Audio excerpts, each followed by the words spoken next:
ഗംഗാവാലി പുഴയിൽ ഷിരൂർ മലയിൽ നിന്ന് ഇടിഞ്ഞിറങ്ങി വന്ന മണ്ണ് രൂപപ്പെടുത്തിയ കൂനകളാണ് നമ്മൾ കാണുന്നത്.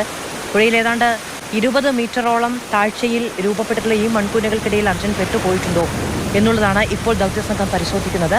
അതിനുവേണ്ടിയാണ് സ്കൂബ ഡൈവിംഗ് ടീം അടക്കം അവിടേക്ക് ഇറങ്ങിപ്പോകുന്നത്. നമുക്കറിയാം, ഈ രക്ഷാപ്രവർത്തനത്തിൻ്റെ തുടക്കത്തിൽ തന്നെ സ്കൂബ ഡൈവിംഗ് ടീം ഇറങ്ങി പരിശോധിച്ചിരുന്നു ഗംഗാവാലി പുഴയിൽ. പക്ഷേ അവിടെ നിന്ന് അപ്പോഴൊന്നും കണ്ടെത്താൻ കഴിഞ്ഞില്ല.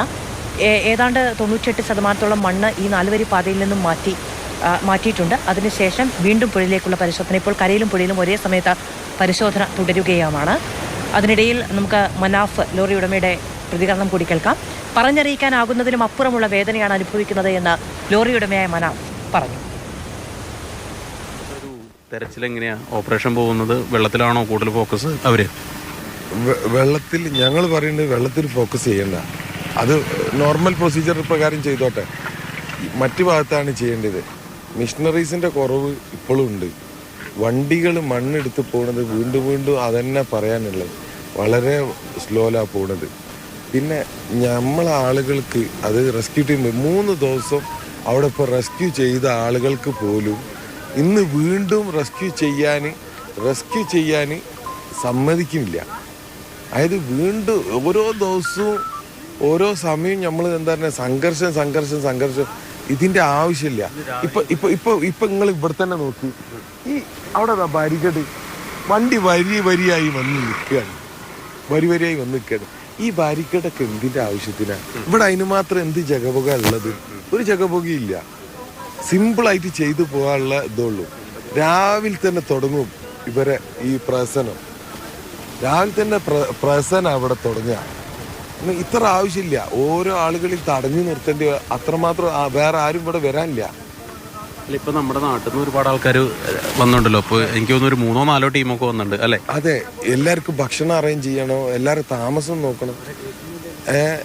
എന്നിട്ട് ഈ വരുന്ന ആളുകളൊന്നും ഇവിടെ കയറ്റിയിട്ട് അതിലേക്ക് പങ്കെടുപ്പിക്കുന്നില്ല. എന്നെക്കൊണ്ട് കഴിയുന്ന മാതിരി പങ്കെടുപ്പിക്കുന്നില്ല. ഇപ്പൊ നമ്മളെ കൂടുതലുള്ള എല്ലാവരും, അർജുൻ്റെ ബ്രദേഴ്സ്, എൻ്റെ ബ്രദേഴ്സ്, എല്ലാവർക്കും സുഖമില്ല. 3 ദിവസമായി പനിന്റെ ഇഞ്ചക്ഷൻ അടിച്ചിട്ടാണ് ഇവിടെ നിൽക്കുന്നത്. ഈ കാലാവസ്ഥ നിങ്ങൾക്ക് അറിയാലോ. ഇന്നിപ്പോ കരയിൽ തെരയുന്നുണ്ടോ? എന്താ ചെയ്യുന്നത്?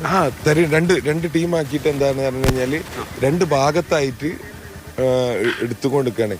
മറ്റൊരു അത് ഈ ചായക്കട ഉണ്ടായതിന് ഭാഗം നമ്മൾ ആദ്യം മുതലേ പറയുന്നുണ്ട്, ഈ ഭാഗത്തുള്ള മണ്ണ് എടുത്തിട്ട് ചായക്കടന്റെ ആ ഭാഗത്ത് ഓപ്പോസിറ്റ് സൈഡ് ഇടരുതെന്ന് എത്ര ആയിട്ട് പറയണതാ. ഇപ്പൊ അതിനെ കൊണ്ട് എന്താവുകയാണ്, നമുക്ക് ഡബിൾ പണിയായി.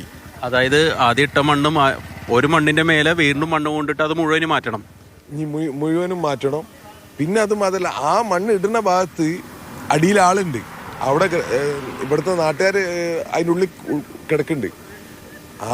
ഓർക്കൊന്നും പറയാനുള്ള വോയിസേ ഇല്ല. ഇതിപ്പോ ഞമ്മക്ക് മാത്രമേ ഇപ്പൊ ഇതിനൊക്കെ പറയാനുള്ള ഒരു വോയിസ് ഉള്ളൂ. അതന്നെ കേരളത്തിലെ എല്ലാ ജനങ്ങളും ഒറ്റക്കെട്ടായി നിൽക്കണേനുണ്ടാ. പക്ഷെ അതിലെന്താ പറഞ്ഞു കഴിഞ്ഞാല് അതിന് ഇവിടെ മാറ്റങ്ങൾ കുറവാണ്. മുഖ്യമന്ത്രി ഇപ്പൊ ഇന്നലെ വന്ന് എന്താ പറഞ്ഞ മുഖ്യമന്ത്രി വന്നിട്ട് എന്താ പറഞ്ഞ സംസാരിക്കാൻ പറ്റിയില്ല. നിങ്ങളെ ആരും കണ്ടൂല്ലോ. ഇല്ല, മൂപ്പര് ഒരു ഷോ നടത്തി പോയി എന്നല്ലാതെ 1.5 മണിക്കൂർ തടസ്സപ്പെട്ട് നമുക്ക് വേണ്ടിയ നല്ല ടൈമുകളാണ് ഈ മന്ത്രിമാർ വരുമ്പോൾ തടസ്സപ്പെടുന്നത്. ഇവർ വന്നിട്ട് ആ സ്പോട്ടിൽ നിൽക്കാതെ താഴെ കുറച്ച് ഓൽക്ക് വേറെതായ സ്ഥലം കണ്ടെത്തിയിട്ട് അവിടുന്ന് എന്ത് വേണം ചെയ്തോട്ടെ, കുഴപ്പമില്ല. ഇത് ആ കറക്റ്റ് സ്ഥലത്ത് വന്ന് നിന്നിട്ട് ഇങ്ങനെ ചെയ്യാൻ ഞാൻ മുഖ്യമന്ത്രി ആളുകൾ നിൽക്കണ ഞാൻ ആ ടൈമിന് എന്തൊക്കെയാ മണ്ണിലേക്ക് ഒച്ചയിൽ പറഞ്ഞ് അർജുനെ ഒന്ന് കുറച്ചു നേരം ഒരു 1.5 മണിക്കൂർ ഈ ഒന്ന് ക്ഷമിക്കി. കാരണം എന്ന് പറഞ്ഞു കഴിഞ്ഞാൽ ഇവിടെ മുഖ്യമന്ത്രി വന്നിക്കണേ, അവിടെ പണി നിർത്തിയിട്ടിരിക്കുകയാണ്. അങ്ങനെ പറയേണ്ടി വരിക. അതായത് ആലോചിക്കുക, നമ്മൾ ഇവിടെ 7ാമത്തെ ദിവസമാണ് നിൽക്കുന്നത്. സുഖമില്ല, അതൊന്നുമില്ല. വണ്ടി ഒരു പ്രശ്നമല്ല, വണ്ടി മരം ഒന്നും പ്രശ്നമില്ല. ഇവർ ആ സമയം ഞാൻ വീണ്ടും പറയാണ്, ഇത് നമ്മളെ ഒരു മോനെ, നമ്മളെ അനിയന് ഓൻ പോയിപ്പോ ഉള്ളിൽ കിടക്കണതിൻ്റെ വേജാറാ. അതിൻ്റെ ആ പെടപ്പ് ഈ നേതാക്കന്മാർക്ക് എന്തായാലും പറഞ്ഞാൽ മനസ്സിലാവില്ല. അതിൻ്റെ ഉള്ളിൽ കിടക്കുകയാണല്ലോ എന്നുള്ള ഒരിത് ഓന്, അതും ജീവനുണ്ടെന്ന് പറയുമ്പോൾ